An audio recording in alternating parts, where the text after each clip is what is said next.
கர்த்தருடைய நம்ம மகிமைப்படுவதாக. நான் உங்கள் சகோதரி மெஸ்ஸி என்ன வைக்கும். கர்த்தர் இன்னைக்கு நமக்கு தருகிற வசனம் யாத்ராகமம் 23வது அதிகாரம் 20வது வசனம். வழியில் உன்னை காக்கிறதற்கும் நான் ஆயத்தம் பண்ணின ஸ்தானத்துக்கு உன்னை கொண்டு போய் சேர்க்கிறதற்கும் இதோ நான் ஒரு தூதனை உனக்கு முன்னே அனுப்புகிறேன்.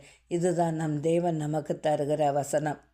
ரொம்ப நாள் காத்து இருக்கிறீங்களோ, எனக்கு ஒரு வாழ்க்கை வராதா, என் வாழ்க்கை இப்படியே முடிஞ்சிருமோன்னு கவலைப்பட்டு கொண்டு இருக்கிறீர்களோ, வறுமையில் கவலைப்பட்டு கொண்டு இருக்கிறீங்களோ, நோயினால் வாடிக்கொண்டு இருக்கிறீர்களோ, இந்த பிரச்சனைக்கு முடிவே கிடையாதா என்று சொல்லி தவித்து கொண்டு இருக்கிறீர்களோ, உங்களுக்கு இந்த வார்த்தையை இன்றைக்கு வாக்குத்தத்தமாக தருகிறார்.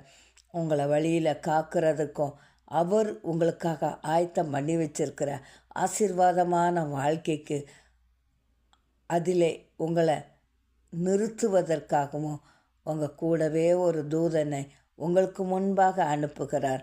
அவரால் கூடாத காரியம் ஒன்றுமில்லை. இஸ்ரேல் மக்கள் எகிப்து தேசத்தை விட்டு வெளியே வந்ததிலிருந்து அவர்கள் கானான் தேசத்தில் நுழையும் வரைக்கும் கர்த்தர் நடத்தினார்.